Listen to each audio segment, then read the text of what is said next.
And then I realized a new movie is streaming on Crunchyroll that I may watch, which is a movie adaptation of a manga by a former idol. Okay.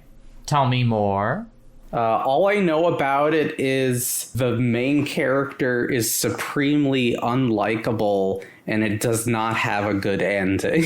So like most anime. Got it. No. What? What do you? What do you? What do you? I think when she says on most anime protagonists out of nowhere. I think when she says supremely unlikable, she means like actual bad person. Oh, okay. All right. Type deal. Like her motivation is, like, from what I know, her motivation is extraordinarily self-centered. Her life is transactions. You know what I mean? She's not making connections. It's transition. I need you. Transaction. Not transition. Gotcha, Pawn. God. Oh, God. We don't need to talk about Gyatadora, whatever, Riz Skibidi, whatever that Oh, the Konami screenshot. Yes. Crunchyroll, take me home. No, it froze. Damn it, no. Why can't I stream this? I picked up. Jay is putting her hand in her face. I picked up Fights in Tight Spaces because it was on sale. I had a deep discount, and that's a cool game. Also today I watched the trailer for that weird bloody lesbian anime that just got announced. I was like half asleep in bed this morning and scrolling through my YouTube feed and saw that. And I was like, what the fuck is this thing? Did you watch it? Not with like sound on. I let the YouTube thumbnail preview thing play out. But yes, I did watch it. You can just see the lesbian sex happening and the blood. That's putting it like, it's not that graphic. You see a knee going between a thigh. She's on top of her with her ass in like a view. Like, it's, you're right, it's not porn, but it's it's on the edge. It's edging. It's like, or it didn't happen. Like, you don't even see a kiss. You got a kiss. Is there actual nudity involved here? No. At least not. You see like butts and panties. Yeah, they're in their underwear. Yeah, on top exactly. Of each other. It's the most chaste idea of like sex happening, which is like dry humping. This just brings me back to like Symphogear and they'll like just kiss already, and then in like the last season they're like fully naked, staring God in the face, holding hands at a distance. It's like, just put your face on each other. Kiss already. Anyway. Like, when someone says you see sex happening, unless I'm like watching the beginning of Antichrist, which just has Willem Dafoe penetration, like right in the beginning, the movie that they had to get a dick stunt double because Willem Dafoe's dick was too big. That is such a flex. Truly. What were you gonna say, Bridget? Like, no, it's not on-screen sex happening. I doubt, like, very few anime would be so daring to have that happening. Do you at least hear, like, the turtle fucking sound wav, but in, like, another room? No, like, I don't want to have to input that in. You're making this more difficult for Editor J on the back end. Please, I don't want to have that MP3 saved on this computer. Fine, I'll just pick Megazone 2-3 next time so you can have the first person pink fucking scene where they exposit the plot as you have a first person shot of a woman having sex. I see. The Matrix is inspired by this. I want to say I've watched Megazone 2-3 and I don't remember that scene. Wow. Yeah, sounds timeless. You would have remembered it if you watched it more recently. Maybe. I don't know. I feel like that movie, if I did watch it, kind of went in one year, right out the other. I bought like the combination Megazone 2-3 1 and 2, so I have both of those. Anyways, I have all three on Blu-ray. Yes, even the third one that has almost no animation in it. Is it the third? The third one doesn't have Cyber Game Hard On. That's the second one, No, right? that's the third one. That is the third one? Things were Okay. like, oh, it's the best hard on. I beat it every time. Oh, not this hard on. You won't. Just watch me. Anyways, that, hi Evie. My Hi, favorite Cell Dweller songs. hi everyone, and welcome to Put It On Are the we starting List. the Howdy. podcast? Yes, Yeah. I've been this is- recording for 8 minutes. We might as well. What reviews connected by cast or crew, deciding the next film, that's the gist. Put it on the list. You missed so much lore. That's fine. I'll read it later. You missed Too an bad. argument over The who's... people listening to the podcast right now are going to have to wait until the end of the podcast to hear that lore, because my name is Jay. My name is Bree.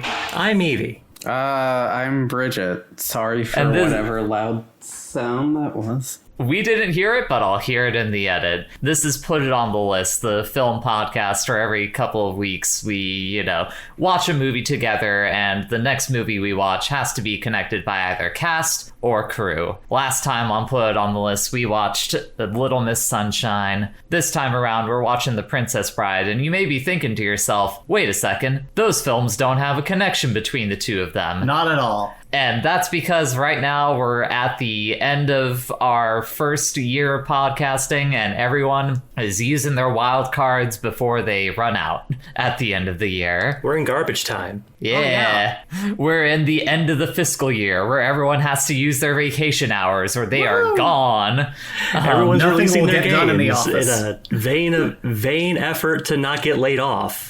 Yeah. Oh, we don't need to talk about video game layoffs. But But yeah, we're here to talk about The Princess Bride. But before all that hubbub, Bree, I don't feel like you can go over what you've been up to as of late because you spent the last 10 minutes talking about that. I joined a gym. I'm getting fit. I'm working on stuff. Hire me to do art for you. There you go. There you go. vgen.co/asnesbo. Anyway, that's me lately. I've just been keeping up with things, Evie, aside from freshening up, what you been up to? Yeah, I don't know. I'm still unemployed. I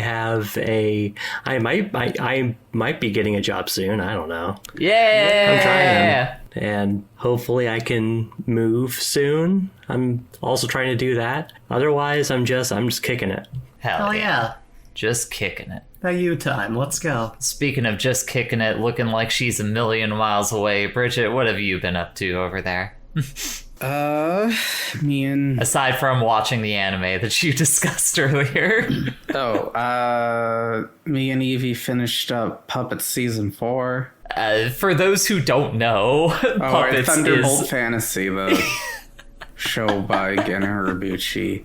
You might know Genna Urobuchi from the weird Metroid-esque rabbit platformer that's on Steam Next Fest. You can download a demo of it today. Did you want to hear Kiryu as a rabbit? Well, here you go. What you might actually know him from is he's the dude that wrote Madoka Magica.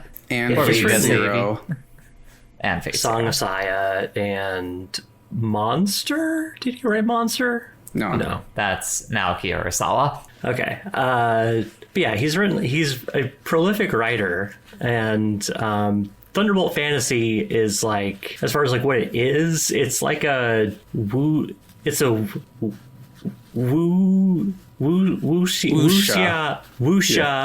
puppet show where these puppets get into sword fights and go on adventures, and it's really fun. The only thing about this last 4th season of Thunderbolt or whatever is that it's very clearly it's setting up for the movie that they're going to put out that's going to finish up the entire show. So it's just it's like if a TV show cut off right before a season finale. And it's just all right, see you in the movie. Yeah. We'll be back then. As someone who has only seen, half watched Thunderbolt Fantasy, like very much just kind of in passing while hanging out with you two. The main thing I take away from Thunderbolt Fantasy is that I'm glad that Gen Urobuchi has a platform to just kind of get silly with it. No, yeah. Considering the usual material that he's working with, he just has a thing that's like, I don't know, I just went to Taiwan, saw these puppet shows, and wanted to do something like that. Yeah, he has a venue to write a fun fantasy story with his D&D characters, and that's great. Although his we love that for him. his actual D&D character, which is in the show eventually, is no longer in the show. You can get some of the greatest works from a serious person when they start being able to just kind of get silly with it. What's the examples you're thinking of? For me, it's like, okay, so this is going to get obscure here, but there's a band. You're laughing at me. There's a band called Electric Six. You may have heard of them. They're the gay bar people. They have an album that's called like I Will Restrict Everything That Keeps Me From Becoming the Master or something like that. That's like really outside their range, arguably really, really great. The lead singer of Tool made like a project called Pussifer, which is where he's just basically doing like weirder, bizarre shit that he wants to do. And it's way more interesting than Tool. You know, there's like these things where you get these people going, I just want to fuck around. And like just with fucking around, you get like some weirder shit going on. It's so cool to see. I think the sort of like thing about a thing that comes to mind for me is like when Double Fine back in the day would do their like Amnesia Fortnite stuff, where after a big project they'll be like, okay, everyone break into groups, 2 weeks to make a prototype of just whatever the fuck, and then that kind of helps drive like what they ended up working on for the years that follow, which were like a bunch of like very small but like very not of type and very interesting projects, you know, like Stacking and Iron Brigade and stuff like that. And I think it's just, I imagine like after like a long creative work where you're doing like a whole bunch of, you're putting a whole lot into just like one big idea, you have a lot of stuff left over that you're just like ready to put into something else. And so like getting silly, and like often that could be getting silly with it, but it's often, I think it's just like folks are often ready to go off in a different direction, you know? Sure. Yeah. Like, I think another good example is something like the Wachowskis. Oh, sure. Going from, you know, the Matrix franchise, and then like the very next thing they do is Speed Racer, isn't it? Speed Racer. I think it's V for Vendetta. Oh no, that's right. It's V for Vendetta. But still, like that whole front chunk of their like catalog is like pretty serious things, and then they're just like, no, Speed Racer. Check this shit out. And it's one of the most incredible like visual spectacles you've ever seen in your fucking life. No, And then yeah, they work on like they- Cloud Atlas. Yeah. Sure. Like they also got some goofing around into like Sense8 and everything, but like Speed Racer was allowed to be fully cartoony in the way that like a Speed Racer movie should be.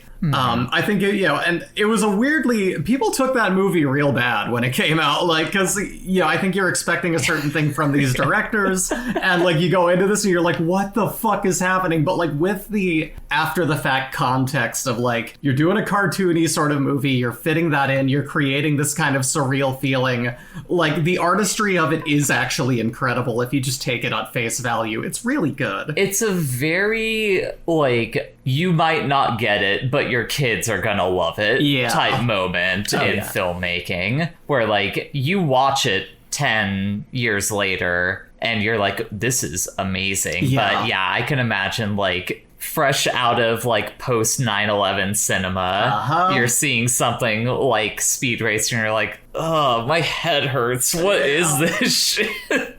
But it is like really cool to see something from an artist and it's just like, oh, I didn't know you had this in you. Oh yeah. Like, just like I didn't know that you had just like Wuxia puppet show in you. yeah, like kind of flighty wuxia puppet show in you. Gen Urobuchi. Now, Evie, you might not know this, but there's a bad show called Chaos Dragon, which is the anime adaptation of said D&D game with a bunch of other anime writers and directors.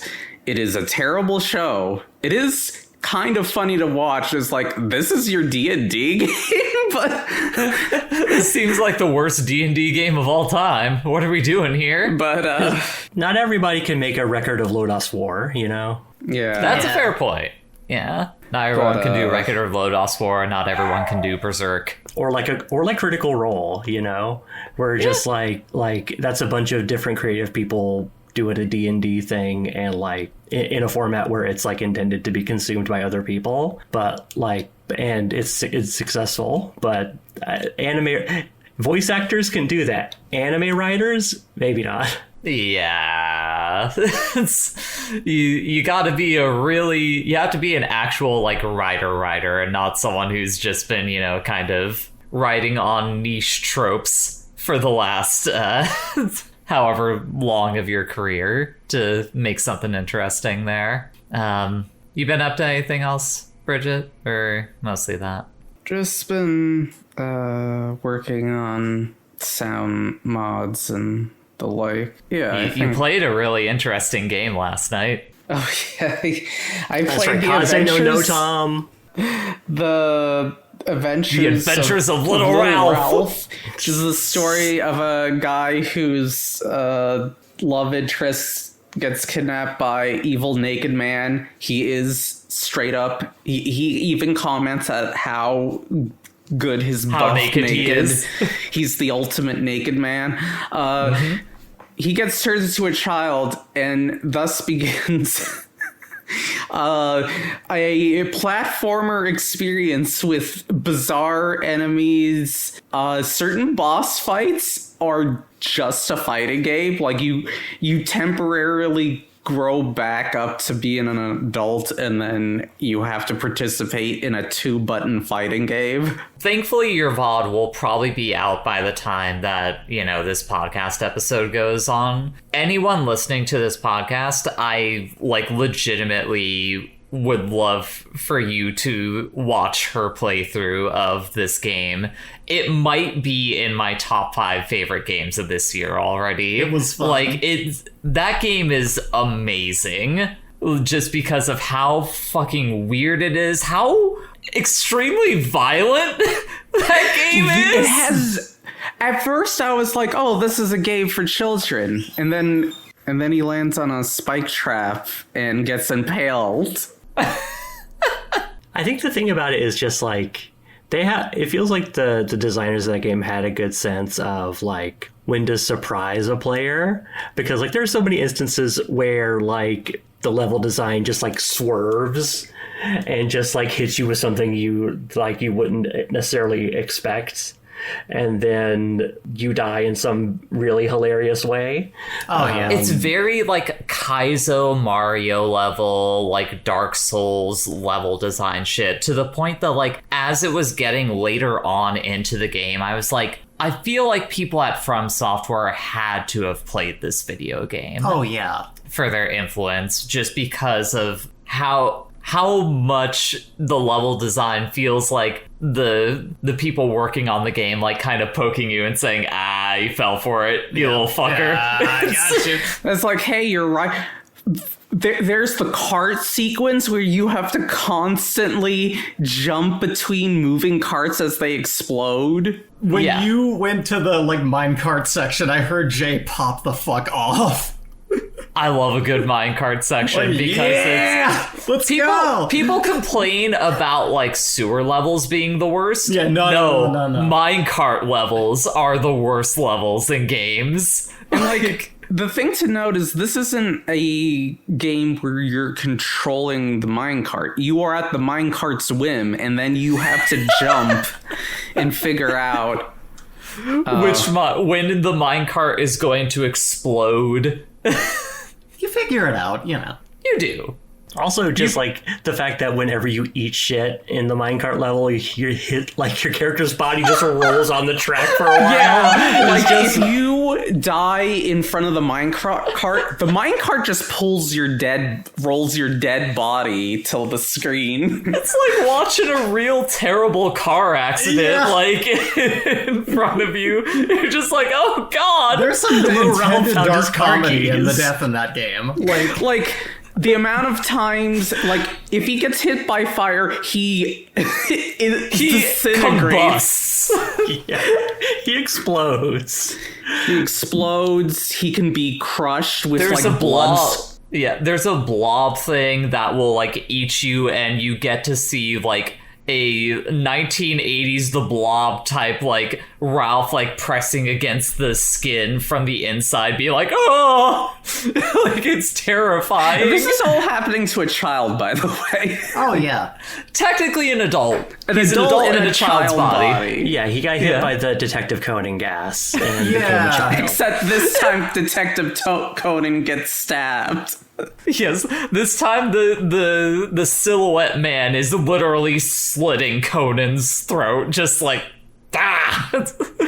Also, The game's is weirdly also obsessed weirdly with farts. obsessed with fart. I'm Yes. glad we linked up mentally. We had the new type moment for a second there. Like, for anyone who might have grown up watching the French animated show Totally Spies, I want you to imagine if instead of all the fetishes, every single episode had some importance in farting. I'm pretty sure that farts are the source of clouds in that world. Like, that's gotta be where they come from. Like, it's just, everything's farting. Constantly farting up a storm. It's so... The game has like a fuck you gauntlet right at the end of Yeah, it. it's like So funny. Gauntlet of Hell. Like very much. and that's also where they introduced Mickey's the Dick maggots. Smasher. There's the Mickey's Dick Smashers section. There's 2 sections of like just maggot pits where if you fall in, the maggots just so- pound onto you. To the point that like your cartoon skull like pops out of the pile once you die. It's fucked up. It's kind of crazy. Watch the VOD. It's really good. You get to see that kid get violently impaled on spikes like he's in that like 2012 Tomb Raider game. Kids getting hurt. Still my favorite comedy. When he gets genre. electrocuted, his charred corpse is like the thing left over. Yeah. Great game. Yeah. Great fucking Either video watch the game. VOD or play the game. It seems like it's actually a pretty fun game. Yeah. Experience it for yourself. Yeah, it recently got fan translated, so you can experience the story. Make sure yourself. you switch. Make sure you switch over to normal mode though, because Yeah, the the game game- defaults to easy. I didn't check the difficulty, and the game defaults to easy. And if you're on easy, it doesn't give you the last few It levels. just drops a third of the game for no so weird. reason, which is weird. But yeah, that was great. Speaking of video games, I've been trying to dive back into video games a little bit on my end here. Like, I started up Paradise Killer yesterday, not far enough into it to have a strong impression aside from that aesthetic is pretty good. It's a gorgeous If looking you game. love the vaporwave and city pop aesthetic, that's a good game to just hang out in for like 12 hours. I might stream it at some point. It looks really cool. For sure. I booted up La Mulana to see what the hell that game is about. Did you but have a the- notebook handy? Not yet, but I haven't gotten far enough in it to need it. But the big thing is I saw you two play through a little game called Blade Chimera. So I decided to finally like check that out. You might have mentioned it that it was developed by like Team Ladybug, but that didn't enter my brain. So when I booted up that game, I was like, oh, it's these guys. I was very excited because I think I would say that Team Ladybug, more so than anyone else in like the last 20 years who's making a Metroidvania, are like the true successors to like Konami and that one guy's like design philosophy when it comes to like Castlevania games, where it's just like, no, we're gonna make a solid like 4 out of 5 video game that is just about exploring a big map, fighting some cool bosses. You're in and you're out in like 15 hours. And I'm at a point right now where that was like exactly what I needed, and I loved my experience with that. And Team Ladybug is always really good at, with their like battle mechanics, like making something that really helps drive like a solid momentum behind the game that you're playing. And this game is no different in that respect. What were you gonna say, Bridget? I was going to say you enjoyed it mostly except for the forced narrative part, which I watched you get through. Oh, right. There's a section of that game that like wants to do the immersive story thing where like you have to like move around really slow for a story beat, and I didn't like that part of the game. But the rest of the game is good. What were you guys say, Evie? Yeah, I like that game doesn't overstay its welcome. It's just like, we're not going to fill it with a bunch of cruft. Like, it's got some side story stuff that you could engage with if you want to. That's like, that kind of ranges from being like just a neat little narrative beat that's unessential to being just like completely not important in the slightest. Go kill some demons. Yeah. and like some of that stuff is like tied into the story or like has bespoke like designs involved, but for the most part it's just like, just play the damn game and eventually you will be done playing the damn game. And then I went the whole 9 yards, and I 100%ed that, got like the true ending on it. That final boss. Did you finally beat it? I did beat that final boss. I got to watch her do it. It is very much a like that boss felt the most like, so I haven't played the Deedlit game that they did, but I did play Toho Luna Nights. That final boss feels the most like something out of that game, where it's like, it's a challenging fight. Like, you gotta like be on your Dark Souls like pattern memorization type shit to get through it. But I eventually beat it. It wasn't too bad, but it was very frustrating. It didn't take as many days as you beating the Sekiro final boss. Oh my God. But we don't need to talk about that. No, we don't. I would recommend you check out the Deedlit game. It's very neat. Deedlit. Obviously, if you see Deedlit's run, you know it's literally the Alucard run. Like, almost. Remember when we talked about movies? Instead of guns, it has a different mechanic where it's kind of like Ikaruga in that you swap okay.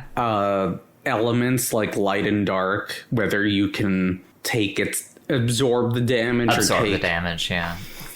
So it's neat. I actually like that game a little bit more than Blade Chimera, but Blade Chimera is still a good game.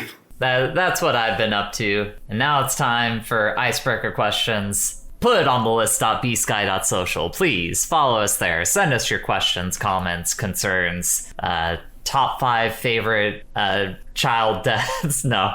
Wow. I'm sorry. I'm thinking about the Adventures of Little Ralph Macaulay again. Culkin in My Girl, where he's stung to death by bees. The Mac and Me kid, Mac and Me kid getting pushed off of the cliff in the wheelchair. That one scene How from can you forget his name? In that scene, they only have one voice of dialogue, and that's Eric. To be fair, I'm not paying attention to the dialogue. I'm paying attention to the kid tumbling down the side of the cliff. What were you gonna say, Evie? It doesn't fucking matter. Let's move on. It seriously was the best talk show bit ever. Okay, no, you were complaining about us not talking about movies. Okay. So please send us your questions, comments at putontheList.bsky.social. We'll look at them. We got a couple of things here, mostly just a couple of comments. We got a comment from Dusty saying Osmosis Jones is simply a pale imitation of Cells at Work Black, which is unafraid to inflict kidney stones and STDs on its personified cells of the human body. That's an anime reference for an anime I have not seen, that probably the majority of the podcast has not seen. Yeah, Cells at Work Black is like the edgy Cells at Work. Yeah, like Cells at Work is like a happy Osmosis Jones, and Cells at Work Black is dark Osmosis. Dark All of this shit is Cells just at downstream Work. of Fantastic Voyage anyway. Let's be real about it. We all know it's a Magic School Bus ripoff. It doesn't fucking matter. I think they might have watched the Magic. Got It's Body all- Wars, Oh, god damn it. you directed beat by me. Leonard Nimoy. Leonard- We got a comment here from Owen specifically talking about the topic of discussion for this week, which is The Princess Bride, where he says, I first saw this movie at 20 plus years old, and I wished I had seen it as a kid because I think it fundamentally would have altered something in me. Don't know what that something would have been. I think that's the thing I would be more interested in knowing. But he goes on to say, I'm not sure exactly what or if it would have been for the better, but something would have changed. Something. And then his follow-up question to that is, what's the most foolish thing you've done to impress someone you're interested in? I watched at least a season of Supernatural. Oh, Which that's pretty that's rough. foolish. that's a lot. It's poetry. I've written like poetry for girls before. God, oh my God. This was actually like during like early adulthood. In fact, you know the person I dated before you? Yes. Like, oh my God, they kept sending me Ken Ashcorp music, and I had to keep listening to it and going like, that's a good part right here. This guy totally isn't like a weird womanizing like pederast. He's a bear. That's cute. They got a little. Okay, this music's great. Yeah, it's the nerdiest and dumbest fucking thing I've ever heard. I love it. Wonderful. I'll listen to it more so I can quote it around you and get your attention. Well, that's Bree's answer. Yeah. Evie, you gave a look when I asked that question, Evie. Yeah, I was thinking about it. It's just like, I don't know. It might be marry them so that they can get on my health insurance. That's pretty. In retrospect, that was very dumb. That was a very dumb thing to do. And the winner is Evie. Bridget, what about you? I don't know. Be myself, I guess. That's not foolish. dumb. That's foolish. That's maybe the most noble thing you could do to like attract someone that you're interested in is just fucking be yourself. Yeah. If you relax into someone completely fucking different by the time you've really gotten to be with someone, you were fucking lying. At least you were being honest about it. Yeah. But I wanted to burn through those because we are, in fact, almost 50 minutes through this recording and we have not talked about the movie we're going to be discussing. What kind of hurry are we in? I guess that's fair. Like, here's the thing that I was going to say. This might end up being the shortest discussion, not because this movie is bad. No. This movie was, in fact, quite good. However, it's one of those movies that I walked away from being like, yeah, that was pretty good. Yeah. Like, not tepid thumbs up, but like, yeah. It still holds up since I've seen it as a kid as being like, yeah, no, it's good. Yeah. It's nice. It's a nice film. But yeah, Bree, take us through a cursory summary of The Princess Bride. It's a cartoonishly convolutedly written plot, so I'll try to do my best here. Basically, it is a story of true love, fearing that person that you loved might have disappeared and died, and then that person basically coming back to find you and saving you from ending up having to marry this like shithead prince. Mm-hmm. Thus, the princess becoming a princess bride, but yeah, she wants to be the bride of this guy. So yeah, that's basically the long and short of like the gist of it. Sure, but really at its heart, what I would say The Princess Bride is about is it is a story about telling stories. Yeah. Because a key thing to note about The Princess Bride is that the framing device for this is you have Lil Fred Savage in his bed sick at home one day, and Grandpa, played by Peter Falk, aka Columbo. We could not unsee the Columbo. In old man makeup, comes over and gives them like a birthday Christmas gift. Is it birthday or Christmas? I think he just brings a gift because he's sick. I think it's. Oh, no. It was snowy and there were lights outside. I think it might be Christmas. Yeah. But yeah, he brings the gift over. It's like, oh yeah, it's this book that my grandpa used to read to me. I used to read it to your dad, and I feel like it's important that I pass it along to you. Yeah. And he spends the day at little Fred Savage's bedside, reading him this story of the Princess Bride. Which I have to say, I completely forgot that was the framing device of this movie.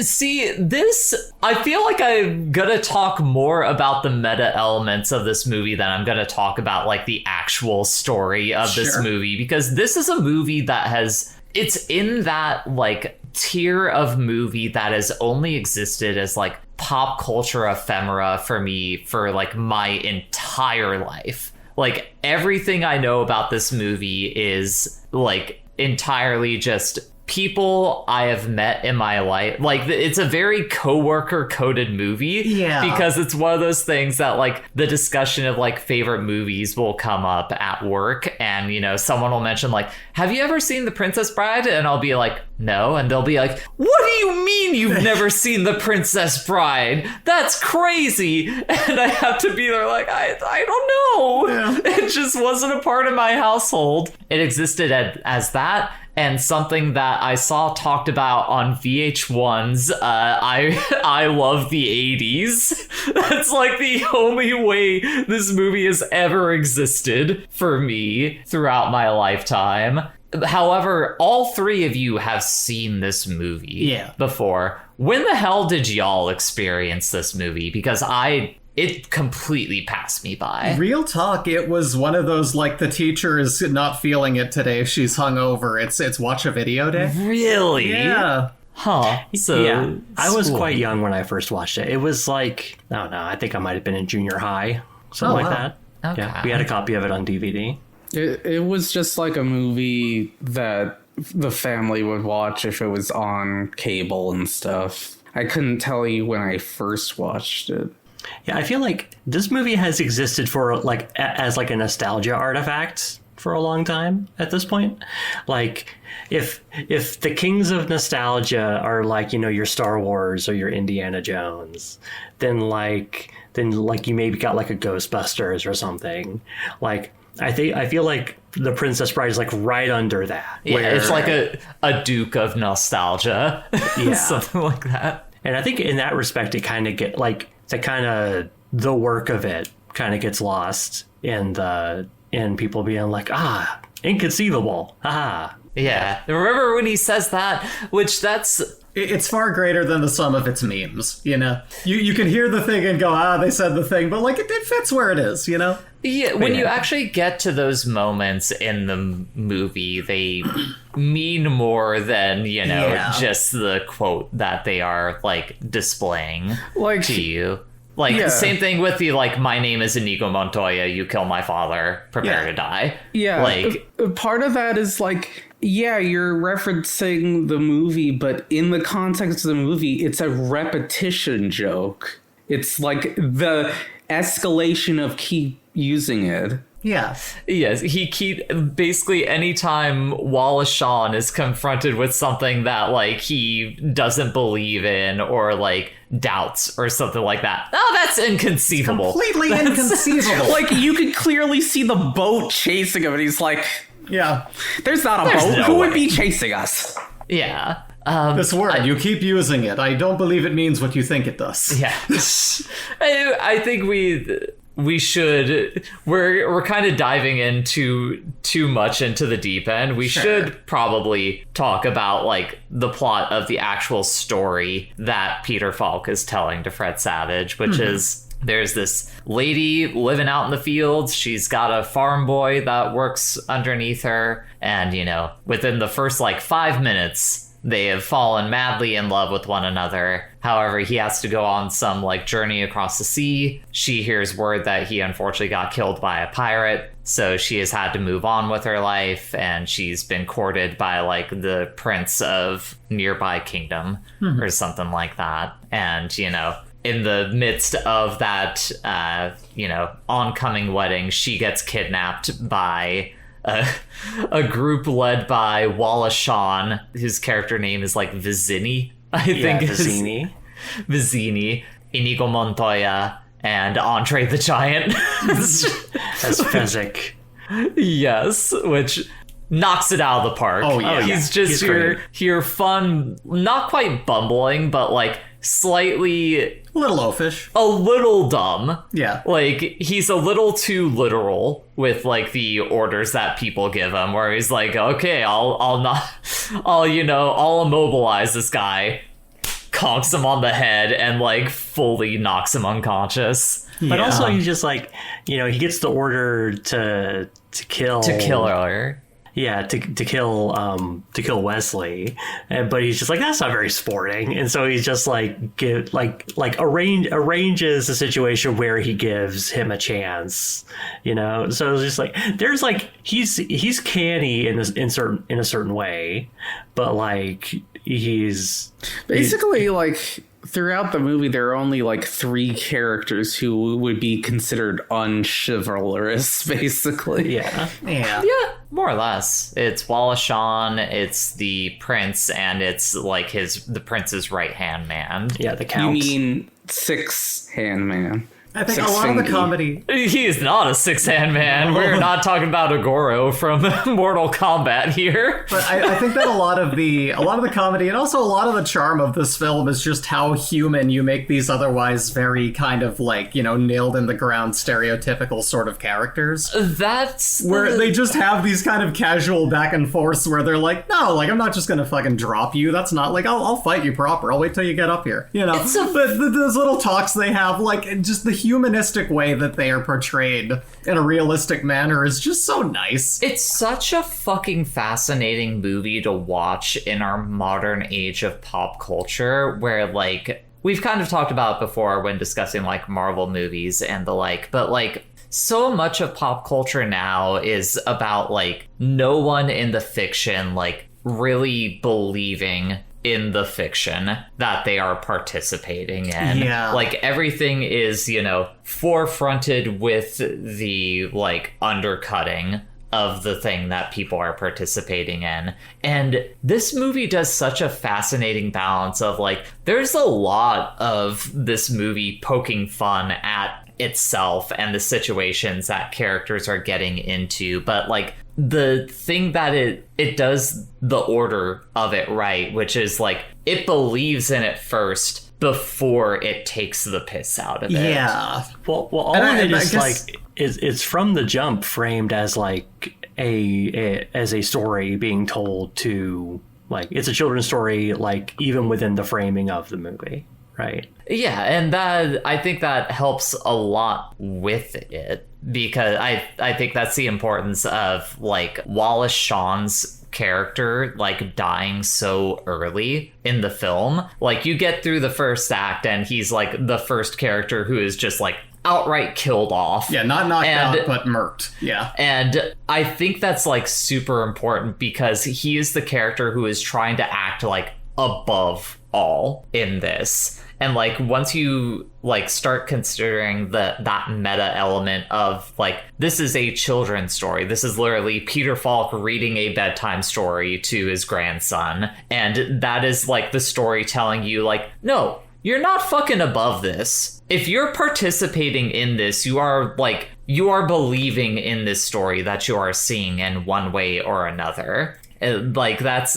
the death of Vizzini is that moment. And then like even 2/3 of the way through that, you have the moment where like Fred Savage stops Peter Falk in the middle of the story because he feels like he got like the details wrong, like he's telling the story incorrectly or something like that, because Fred Savage, being the savage little savvy little shit that he is like, no, that's not right. That person's not dead. They're definitely still alive. Like, this isn't the correct sequence of events. That can't be the way it goes. And then it turns out that he's right. And he's like, see, I knew that was the case. And Peter Falk is like, yes, you're very smart. Shut up. And then he continues to read. And he continues to read. It is the movie like reminding you like, you are not above this. You are in this with us. So just shut up and fucking enjoy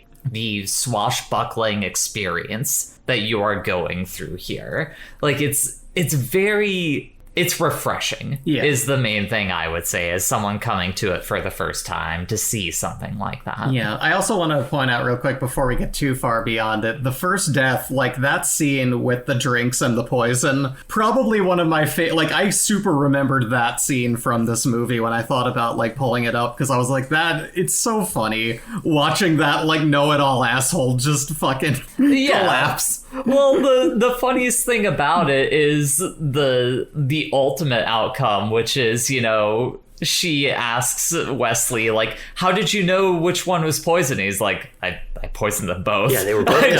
I built up an immunity to it. Yeah, just like Viziti didn't even think to like question the premise of the challenge itself. Yeah. Yeah. Like, but he's running this mental calculus going, no, you see, because I am smart, but you're expecting me to be smart, so you would obviously put the poison here, and he's running all this, and the guy's just looking at him, like, straight-faced with a smirk, not changing at all. Well, the funniest thing about he keeps saying, like, are you sure? Yeah, are you sure? I think you're trying to get me to give something away. No, because and, like, he's won the whole time. Like, yeah. I mean, eventually he just goes, oh, what's that over there? He was killed by the hubris of being given a chance to be the smarter person by that narrative. But, like, if you can outsmart me. Which, again, that is why, like, it is a story about telling stories. Like, you kind of see it in, like, a lot of the characters in the story and their interactions. Like, the whole thing with Wesley is, you know, he did not actually die. What happened is, you know, he got captured by the great pirate Roberts, and the pirate Roberts is just like, you know, you work for me for today, and I'm gonna kill you. I'll probably kill you tomorrow morning. And it keeps happening over and over again until Bisky barks at us because her toy is stuck under the couch. I'll be right back.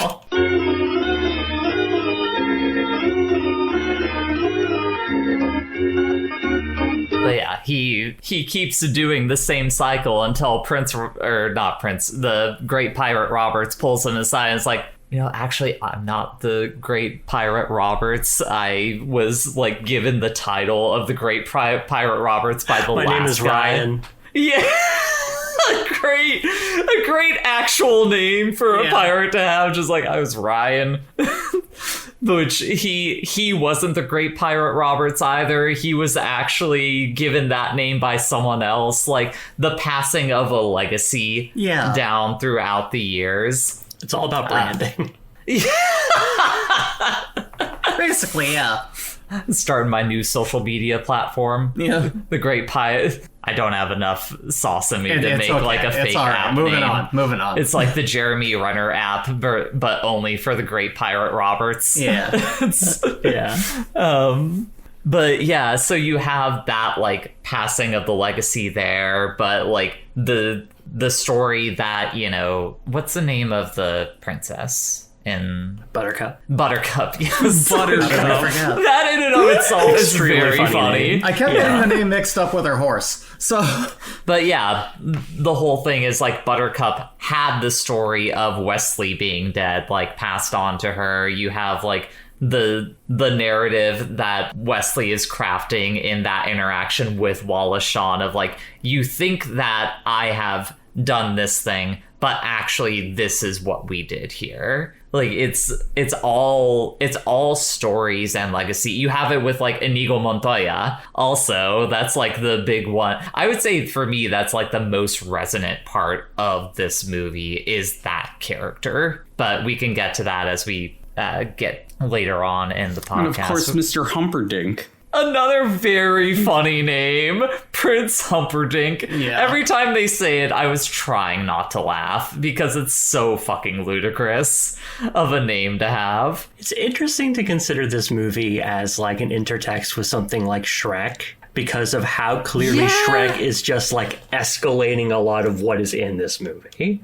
Like taking a piss out of the archetypes, But I would argue that at the end of the day, Shrek does not have the sauce that does this not. movie does. I think the thing is just like in all the ways that this movie is just like not cynical, how it is like very much like it's about stories, but it's also about love. Yeah. And like Shrek is just like Shrek is more whatever, venomous. fuck all that. It's made with Shrek 1 specifically was made with more venom. Yeah. Yeah, because you get into the whole backstory of like why that movie was even made, and like that is a movie that is made out of spite, and like watching. Let's make Michael Eisner to the bad guy from The Princess Bride. Yeah. Yeah.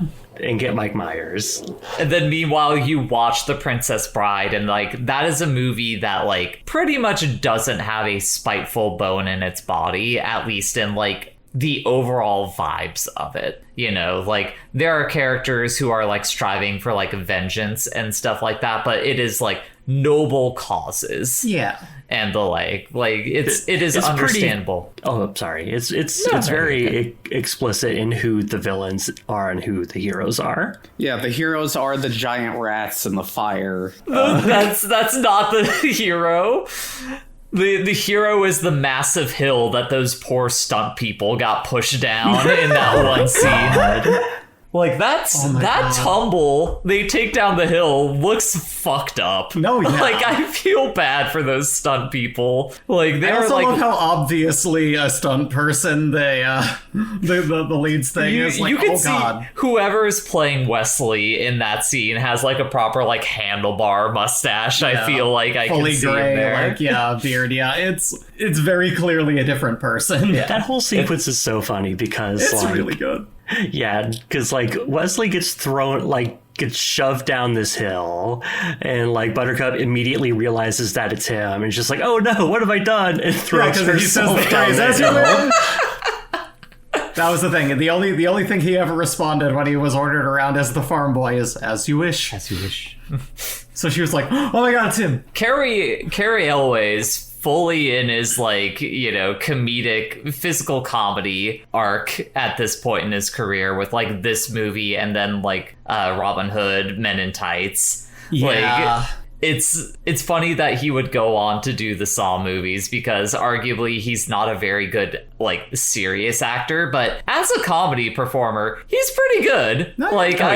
I gotta hand it to him for Comedy this is movie. very undersold as an art form when it comes to acting, but like if that's your niche, like keep doing that. Give more good comedy. Like when that moment in the fire swamp where like he notices the rats like like crawling around, but is just tries to ignore it while he's walking with Princess Buttercup. Like he's going through all of the list of everything that the fire swamp contains and being like, oh yeah, we handled that fine, we handled this fine. And then she's like, but what about the enormous rodents that supposedly live in here? He's like, those aren't real. And then immediately gets a puppet thrown at him. Yeah, like just frankly, I don't believe those are real. chucked at him.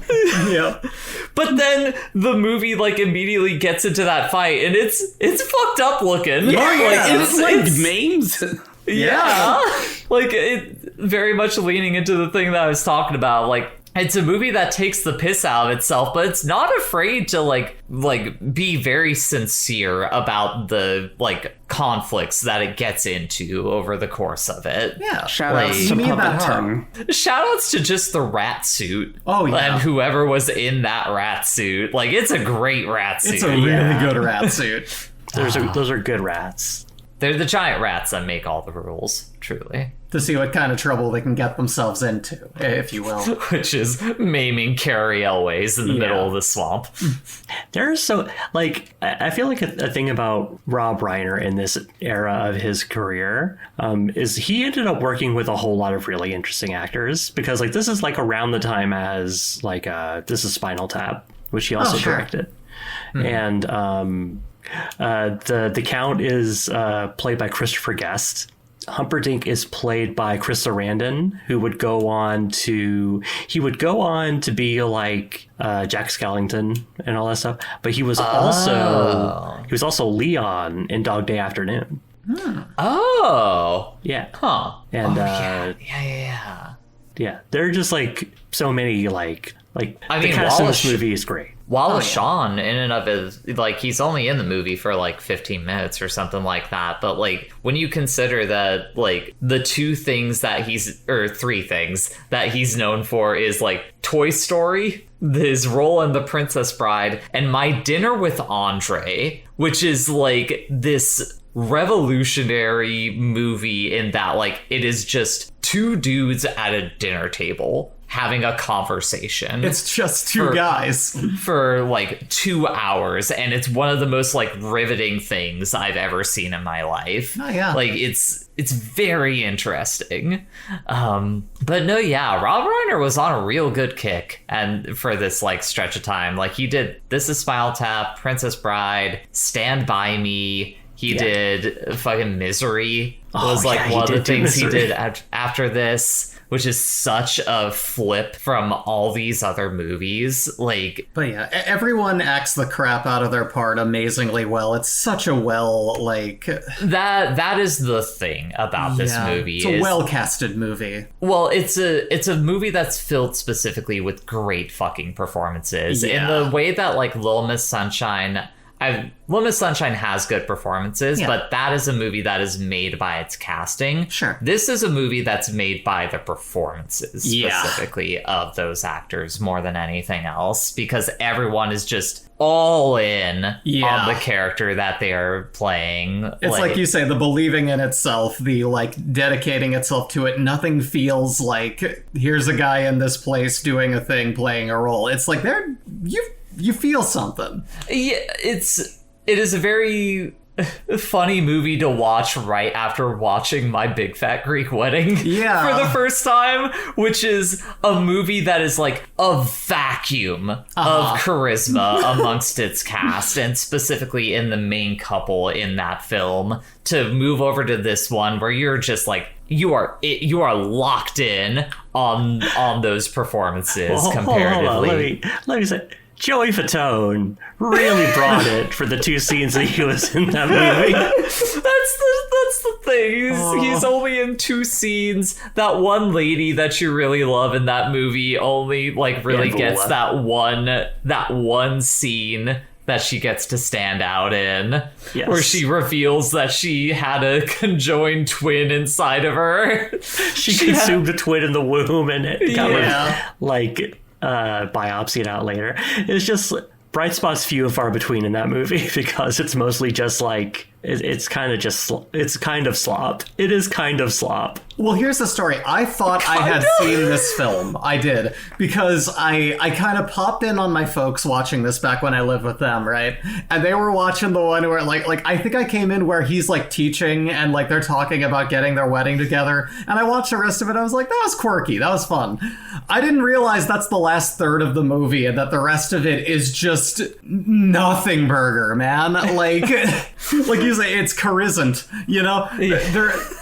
It's just, oh my god, like somebody... And really, even the last third of that movie isn't that good. No. The best scene of that movie is the 10 minutes that's just about the Greek family torturing the 2 wasps. Oh yeah, and just getting wasted on Uzo and watching all this chaos happen and being like, And like, I pull my punches there in saying that it's slop, because like, I feel like it's different. Like, this is clearly post 9/11 cinema. Yeah, like it is a movie from 2002. It's clearly like made by and for this one person. Like, it's her vehicle essentially, and it's like, it feels like both the processes and the intent involved in that are different than, like, I don't know, fucking... What would even be they don't make movies like this anymore, essentially. My favorite thing to come out of this film... They don't make movies like this anymore derogatory. Yeah. My favorite thing to come out of this film is they made a small restaurant chain called My Big Fat Greek Restaurant. They're pretty good. At least the ones I went to were really good. Anyways, that was the My Big Fat Greek Wedding portion. All that's to say, the Princess Bride shits on that movie. Like, way better. Like, I wouldn't say that I was like fully invested in the romance between Wesley and Buttercup, but at the very least there's like a chemistry between those two, like in just the ways that they like look at one another in Yeah. any given scene. Like, we didn't even really talk about the fact that, like, the whole sequence with Wesley gallivanting around as Roberts when he's like trying to rescue Buttercup, she's still under the impression that Wesley is dead, and they like get into an argument because like she thinks that he's the pirate that killed him, and he's pissed because she's like getting ready to marry some other dude. Yeah. Like he's mad because he's like, she wasn't all in on the love. Yeah, did I take your true love? Was it really? How quick? Did you immediately run off with a prince, or did you wait a week to grieve? Yeah. Like, It's kind of brilliant that the movie like sets up that romance so like kind of half-assedly in the beginning, only to like cut it off and then have you go through the rekindling of it with the adventure that happens there. that's cute. It's very cute. It's like an immensely cute movie. What's not cute is that Wesley gets captured by the prince and trapped in the Berserk torture dungeon. Yeah, the pit of suffering, wasn't it? Yes, the pit of despair. Pit where of despair, that's they it. strap suction cups to him that literally suck years off of his life. Yeah. Which, listen, you don't get a lot of years in that era. That's, you know. No, I'm trying to think of like what other key things to talk about at this point in the movie. We get some more of like, eventually we check back in on Inigo and Fezzik because like they there's this whole thing where Humperdinck wants to clear out the thieves' forest before his wedding. Basically as a distraction for the guards so he can kill Buttercup after the wedding. Yeah, and Fezzik and Inigo are on separate sides of that whole thing. Inigo being in the forest, drunk off his ass because he didn't know what to do after he lost. After he goes back to being a drunk. Wesley. Yeah. And Fezzik because they call in the Brute Squad to do the clearing out, and Fezzik is the Brute Squad. Yes. And so like I think a thing about this movie is like the part where it's about love, about true love. Yeah. It is like we see a bunch of different like Now This is- thing you Earthlings call love. we You see take her hand in marriage. we'll get to the very impressive clergyman. But like this movie is like it is about different ways that people express and like love each other. Yeah. Because like the whole story itself is just like an act of love from, you know, grandpa to his grandson, and that's underlined at the very end. And like, you know, we see that like Fezzik and Inigo like have a relationship with each other of a kind because like Fezzik nurses Inigo back to health by feeding him and also by waterboarding him back to sobriety. And, you know, in his love for his, you know, father who died to the man he's trying to avenge with, you know, like that, his love for him pushing him forward. It's really true. There's a lot of, it's mainly pushing on like those little... We should the also love that Billy Crystal and Carol Kane and old man makeup feel for each other as they're reviving Wesley. The mystical old Jewish couple, you know? One thing to note, they revive him too fast so he can't really use his arms, so he's effectively just like...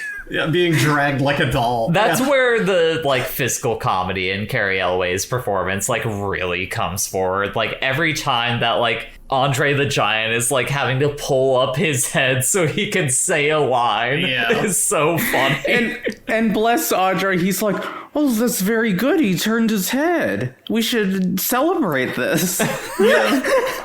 Like, hey, you moved your finger. I feel like we interrupted you while you were on a thing there, Evie. Sorry. I think that's just some that occurred to me, like while I was thinking about the movie, where it is just like it is so like even the villains, like the way that they talk to each other, the way that the Count and Humperdinck talk to each other, it is very like Are they, you know... I didn't necessarily get that vibe, but like they do talk to each other as like, you know, they're trying to make time to get together and like do the torture that they like to do. Yeah. I think it was that specific exchange they have like before he has to like go into like the tree basement that was like, it feels like there's some subtext here. Yeah. Like it's probably me reading into it too much, but like, are they, you know? Considering that his whole thing is gaining power by killing his wives, apparently, he has no interest in females, so... How do you find your... Who can say? You know... But yeah, that's very true, Evie. There's It a scene sounded where like she... It sounded like they were trying to like schedule the next episode of a series they were watching together. Oh yeah, like it was more like, hey, when's the next group watch of the torture? You We know, gotta catch up on Severance. we really stalled out on our Breaking Bad rewatch. Like we stopped at season 3, and like season 4 is when it gets really good. Like we gotta get back. Gotta into plan, and they're never gonna. But yeah. We need to finish Andor before the second season comes out. Yeah. We do actually. Dropping the kayfabe for a moment, like we actually do need to finish watching Andor. But... Shit, I had like a There's thing the I was scene going to where change. Buttercup tells like the sea dial, oh, okay, he's like, I'm gonna go kill yourself. He's like, oh yeah, have fun. I'm so happy like for I got a you. kiss from her. He's still like She kissed elated me, by yeah. that. Yeah. You've been so kind to me, but now I feel I will never see you again. For once I get to the honeymoon suite, I plan to kill myself. Oh yeah, good. Look, she kissed me.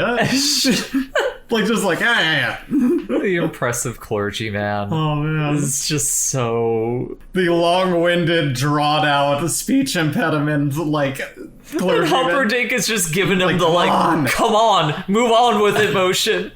Say No, man, say man do and you wife. have the wing? Yeah. Do you have the wing? He's great.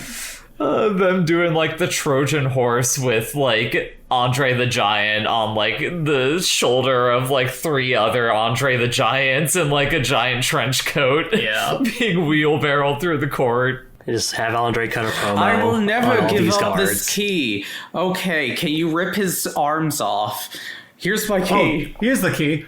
Like Andre the Giant delivering one of the greatest like wrestler turned actor performances in this movie. No, yeah. Like it's such a fucking shame that like Yeah. Like, fuck Hulk Hogan. Yeah. That's the big thing I come back to always is fuck Hulk He's a Hogan. big ugly Fuck that goon, guy. and I want to squash his face. Yeah. he sucks Hulk Hogan dick, and he sucks Hulk Hogan ass.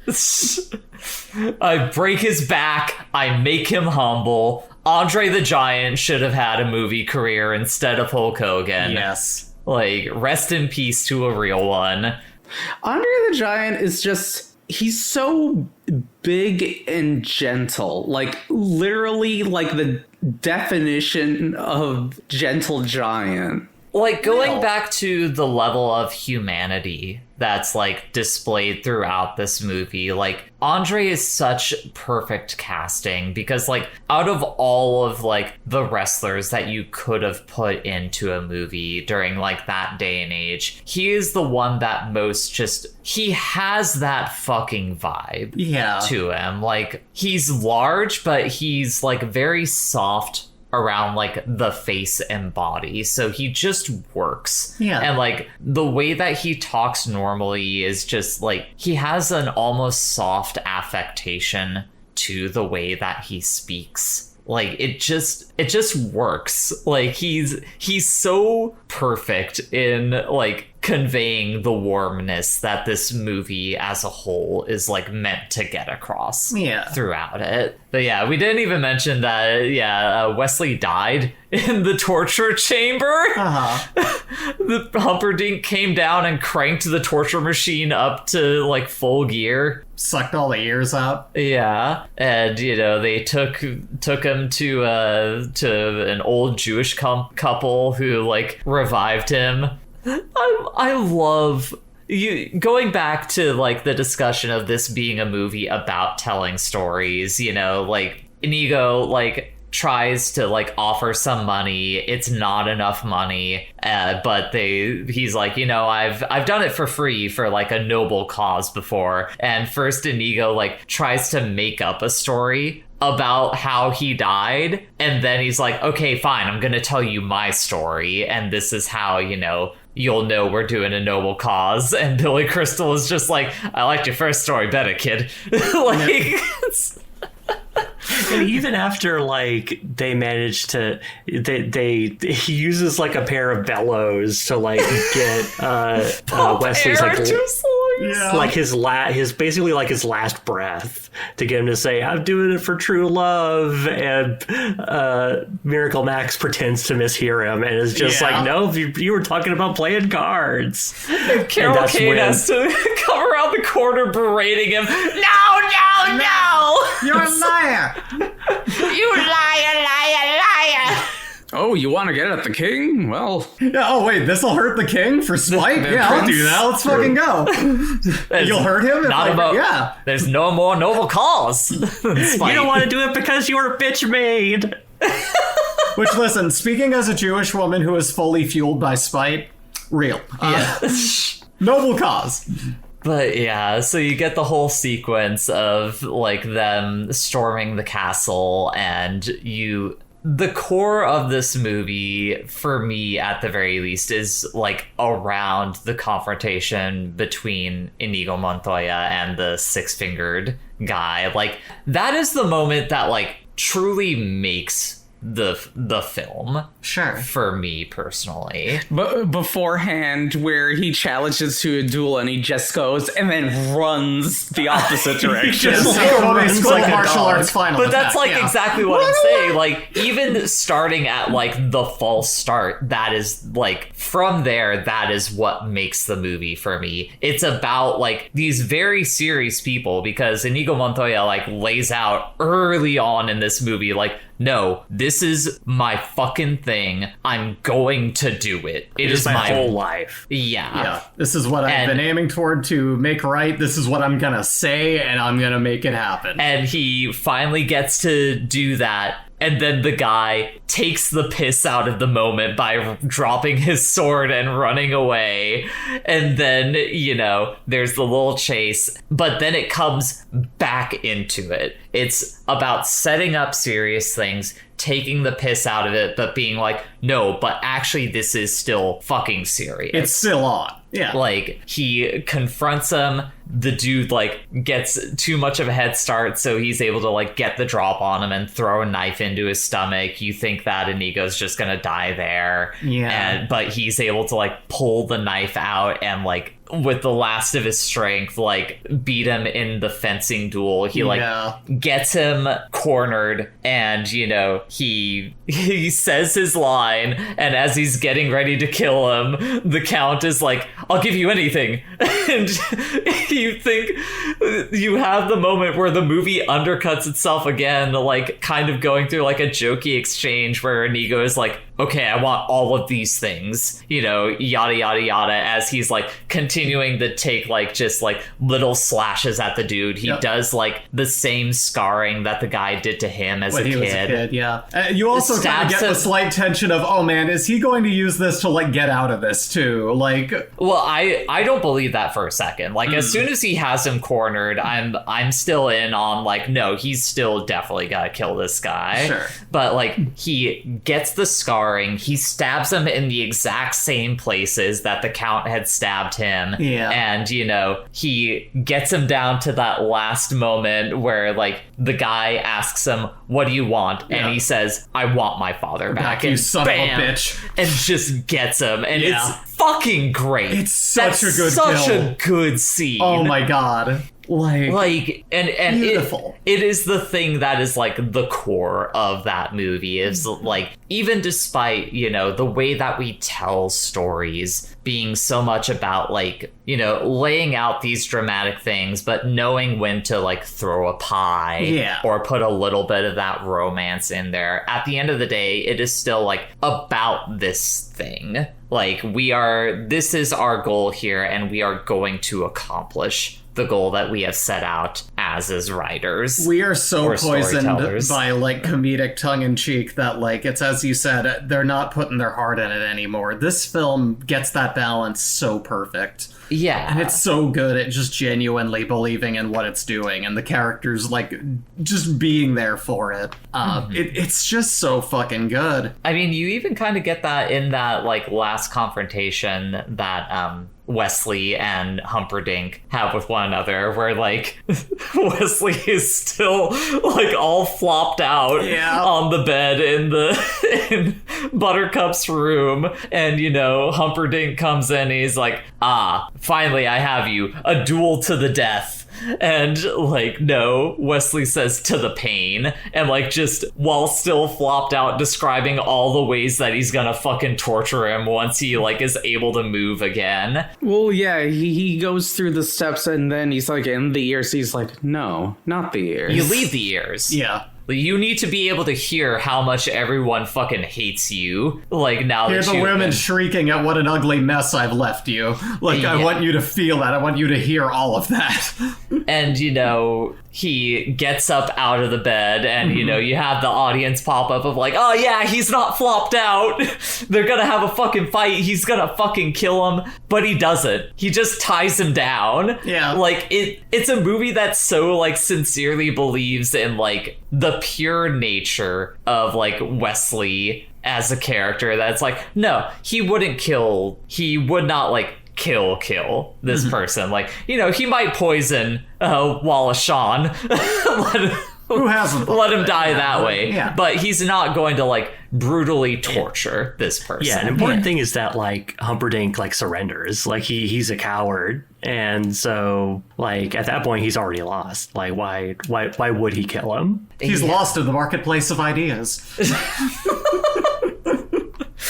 But yeah, and then, you know, they all ride off on like white horses. That shot of her like jumping out the window with like her dress billowing like as she's like falling slowly is such a like beautiful, like warm shot in that film. Like, it just, you see that and you feel fucking good. Yeah. And everyone's got their shit sorted out too, because like you hear what's his name, Montoya saying like, you know, I don't know what to do now. Yeah, I spent my whole life working through spite to do this one goal, but now I don't really know what to do. And he just says like, you thought of pirating? I got now we're just the job for you.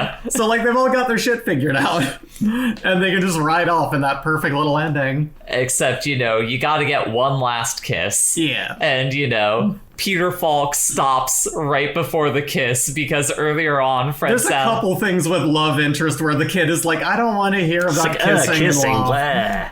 This is gonna be a kissing book. Yeah, like, and then the kid is like, well, no, I want to hear about that. I think it might not be that bad. Yeah. And like, I don't think I mind so much. Like, it's just gets to that core nature of things where like we as people just love stories, and it's all about like the way that the story is like told. Yeah. That like really pulls you into it. It is a story that like truly loves storytelling. Like that is the thing that like really resonated with me the most throughout this movie. Is you could tell how much like Rob Reiner and like, because this is originally based on a book. You could tell how much like the person who wrote that book like just really loves the act of crafting a story Sure. to tell to people. And like that ending moment is so perfectly about like how even the most cynical person can like get pulled into it when it's done correctly. I just want to note the name of the novel is The Princess Bride, S. Morgenstein's classic tale of true love and high adventure. The good parts version. That's awesome. But yeah, and then, you know, after that, you know, Grandpa's getting ready to head out, and as he's heading out the door, little Fred Savage is like, do you think you could come back tomorrow night and tell me that story again? And he's like, As you wish. As you wish. Like, it's so precious. It is. Like, it is just, as Evie, as you described it, like a warm hug of a movie. Like, it's not quite my warm hug like a Little Miss Sunshine or something like that is, but watching this movie now, I get the reverence that this film has for itself. Sure. Honestly, I could see it becoming my comfort watch if I'm ever in like a fucked up place and I just need something nice to throw on in place of your Little Miss Sunshine. You know, it's one of those things that I'm like, I would love to just throw this on when I need something happy. Mm-hmm. Something just kind of like some good bread, you know? It was great. I'm glad I picked this one. Yeah, I'm glad you did too. As someone who had never watched it, I'm glad to have finally have that one like checked off the list. Yeah. But that's generally like my final thought on this movie. Like, it's a good time. I was able to get a little bit of meat off those bones, but like it was nice, fun, empty calories that left me feeling good afterwards, personally. Hell yeah. Bree, your final thoughts? Gosh, I don't know. I mean, I feel like I've said everything I'm gonna. We covered all the bases pretty well. This was something that, like, the reason it kind of came up, and I mentioned this in the previous podcast, but I was doing my VTubing as I do, and chat was kind of, I don't remember how, but that movie came up in conversation, and that's where I thought, like, oh, I kind of want to rewatch that. And everyone's like, no, yeah, it holds up. It's still really good. Like, I'm like, all right. So that was what decided this. Mm-hmm. Watch me on twitch.tv/EasyBreezyTV, and you can help slightly change what we watch on this portion of things. But like, no, yeah, it was kind of cool to just get an organic, like, yeah, you know what? That's right, everyone. Give next? Bree $5 and she'll put it in her bank of movies she's gonna Bree try to can connect. be She'll put it on the bribed. big wheel. Every time. 100%. But no, just like, I love the organic way that this kind of came up, that I was like, I need to bring this to the table. Sure. So like, and I'm glad I did. It does hold up. It's a lovely film, as we've said already. And that's really about it. For sure. Evie, your final thoughts? Yeah, and like I said before, I was already familiar with this movie, and yeah, it's great. It's a great movie. The stuff with the kid and Peter Falk hit more for me than usual, because like within the past year, like my grandfather passed. Aww. And like we had the kind of relationship where like when I was young, we would spend time together like that. And I had that with mine too. Yeah, it was it touched me more than it normally would. But yeah, I really enjoyed watching it. For sure. Bridget, your final thoughts on this film? This is a film I've seen before, definitely seen various parts of it multiple times, and I still think it's, you know, a fun, enjoyable romp, as they say, filled with love and giant rats. Also, shout out to the other puppet animal, which was the shrieking giant eels. The eels that shriek. We didn't even talk about that moment where it's like the one scary moment aside from the rats in this movie, where like it's starting to approach Buttercup in the ocean, and then Peter Falk is like, wait, I can stop. You look like you're getting concerned. He's very much like, oh, you're starting to actually believe in this story. Let me take a moment to let you know that things are going to be okay here. It's great. Yeah. Listen, son, everything's gonna be daijoubu. this movie versus Shrek is really the most without love it cannot be seen sort of dynamic in cinema. Yeah. Anyways, continue your final thought. Yes, please continue. But yeah, this is good. Chances are, dear listener, you probably have already seen this, possibly. But yeah, if you so wish to see it, As you wish. Yeah. Well, Bridget, are you ready to tell the listeners how we're going to be watching Gundam Reconquista in G Movie 1 Go Core Fighter? well, yeah, this is a super difficult decision because this movie actually does connect with The Winds and the Willows and Congo. Now's your last chance to swerve, if you're going to swerve. And so, yeah, Gundam Reconquista in G is something I think about a lot. And so there are a 5-movie compilation, and I've never used a wild card. I could have connected. I could have had a golden record.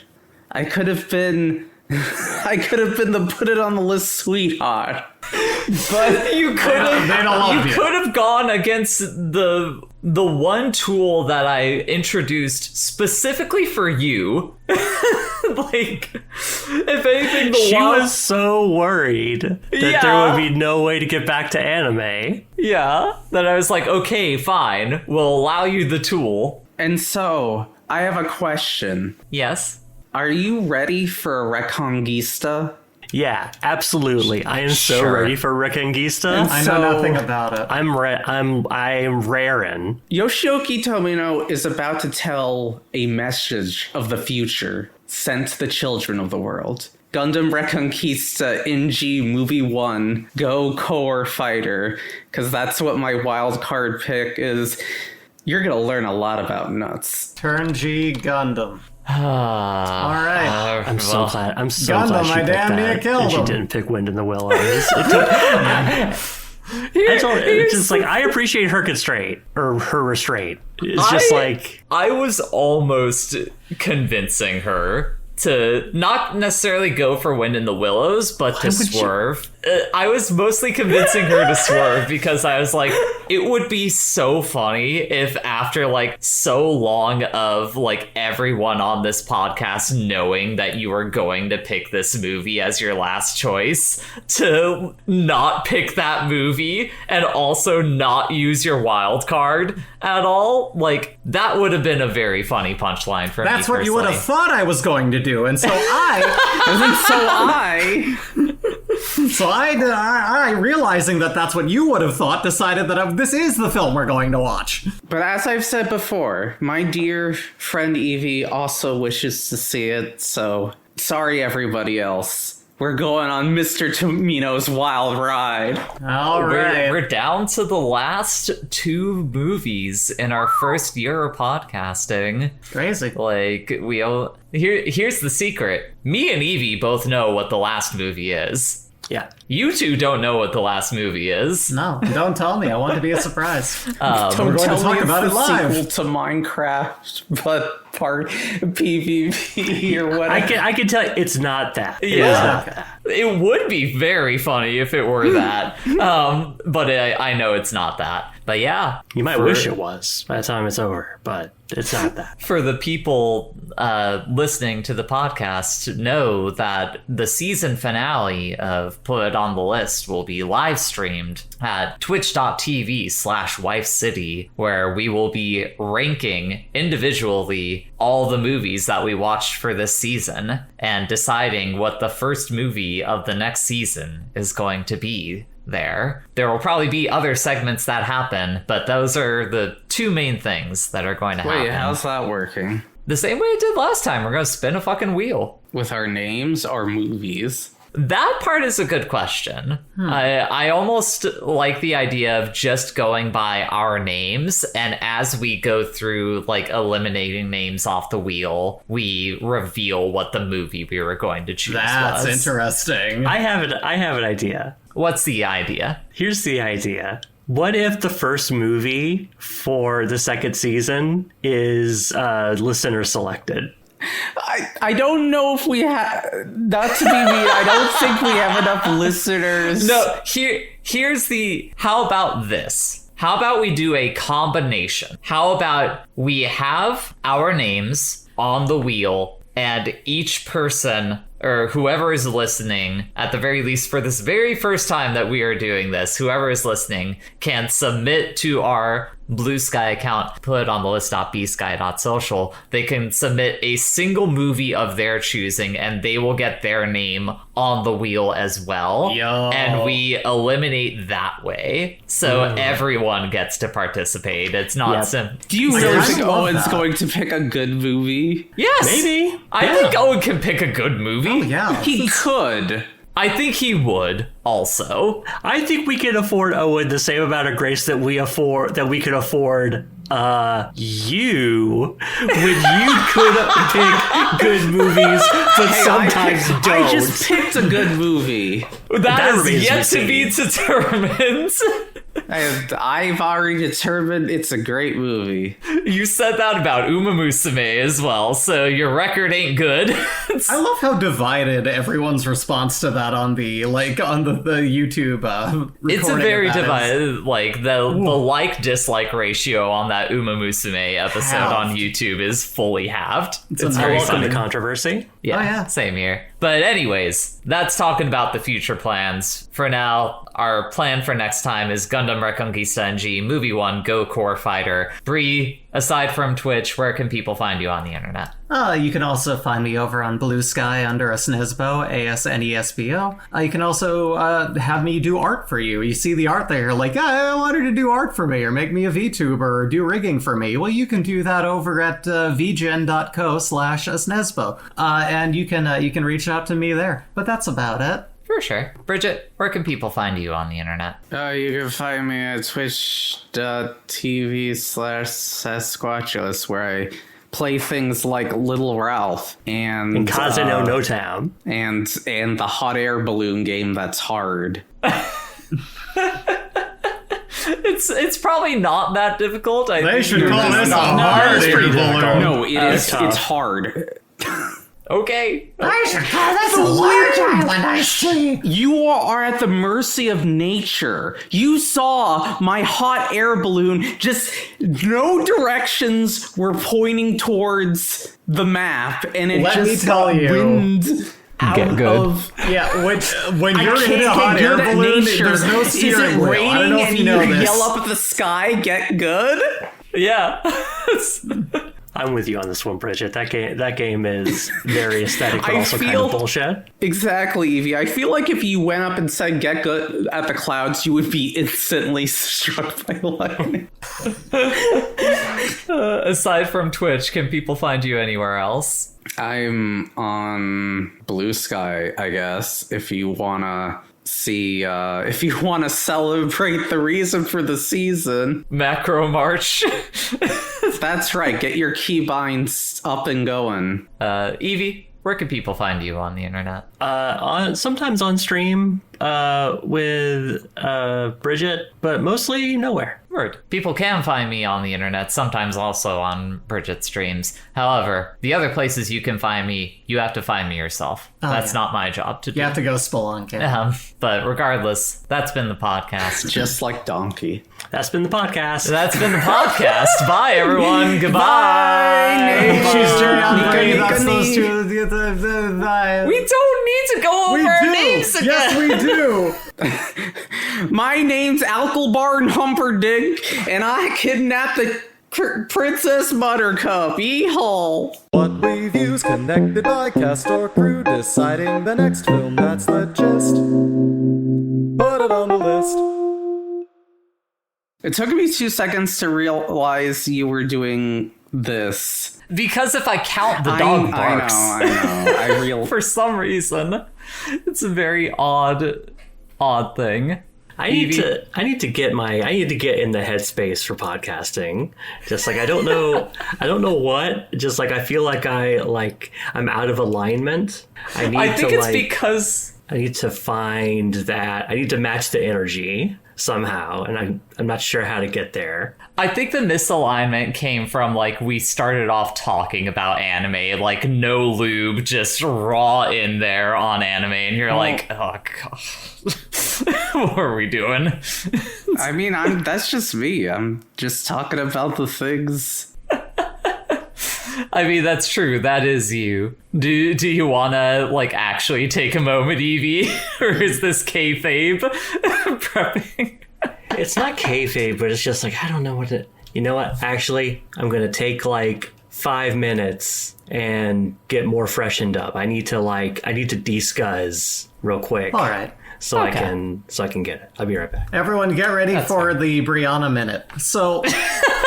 I just came back from the gym. I've decided 2 weeks ago to get fit, so I joined a gym, and I've been very consistent every other day going and whooping my ass. And how's gym? Well, I'm not going to dox myself. No, how's gym? She's asking how is gym. I thought you said what gym. I was like, what do you mean? The most pun-pilled person here gets confronted with a pun joke and is like, I don't understand what you're saying. I'm Jim Pill. Yes, Earthworm Jim. No. You don't want to work out with him. No, you don't. But yeah, he always. Well, I got stun locked on talking about shitty video game. Anyway, so let me just say to all of you out there, hey, I hate to be the gym pill, gym rat, fucking weirdo out here, but you know what? Consistency is more important than always constantly breaking your. Hold on, always constantly breaking your goals and everything. You know what? As long as you're going out there moving and doing stuff, that's what's important. You know, that's not calories in, calories out. You're burning every day, but it helps to be a little bit physical. You know. However, I'm finding myself like really getting to that point now where like I'm having these bursts of energy in the middle of nowhere in like the middle of a workout where I'm like, oh, I can't go on. Yes, I can. And I'm like running like crazy. The endomorphine is kicking me in the face and I'm like, let's go. So the more excited I get about fitness, the more I realize I'm going to become a chud who talks about fitness. And I just want to apologize. You're hitting the point where you might start. I wish I could remember the like turn of phrase for it, but like you're like carb maxing. Like you're trying to figure out like what are your macros. You're like trying to like still figure out like, okay, what should I be eating in a day that's like enough but not too much. Like that's right, everyone. It's Macro March. Here's where I am what I don't want to get beyond, like just so I don't become an anal weirdo. That's a fetish joke. Yeah. It's like, I'm always being like, am I getting carbs? Am I getting protein? Like, am I keeping somewhat within a 2,000 calorie diet? I'm good. That's all I need to do. You're watching your macros. That's what that is? Yes. That's a really fucking nerdy way to say that. Yeah, one could say that gym rats are also nerds. I want you to punch me in the stomach. That's like, I can't be that person. What's your keybind for that, Brie? For being punched in the stomach? That's a different macro. She's making doing the macro puns. You're funny. But yeah. This is gonna be a really weird, like, stinger to put at the end of this episode. Yeah. But yeah, everyone keep shooting for those goals, punch the sun, stay hydrated, keep on going. You can push for 5 more minutes. You got this. You're ready to go. Me looking at Bridget's hidden folder on her desktop. You're capable it's of Macro more than Monday. You realize. Show me them macros. Lift those weights, baby. You got this. My ass and tits have never been more visible. Are you okay over there, Bridget? It's just my favorite Brie-ism is powering through when other people are making jokes. Like she's talking about how you have a habit of like you stop and then someone else is like, oh, okay, it's my turn to talk. I don't stop. I'm talking and you talk over me constantly, but I'm nice and I don't point it out. You don't let me finish. Everyone talks over me. They're like, Brie, why are you talking over me? And you gaslight me. That's what always happens. You gotta learn the body language like I've had to, where it's like to tell people like, wait, I'm not actually I have been here. Interrupted every 5 seconds with a pun or a joke and then interrupted with, why didn't you get that pun or joke? And it's because I was talking. So, good night, everyone. I don't know. I thought it was punny. And we're at a standstill. Where's she going? What's she doing? You don't have much wire on that headphone. Coming back. A Dinosaur Story. I love visual jokes in an audio podcast. That's the great. reboot of that film series. Who's the megabyte of it? Huh? You don't know reboot.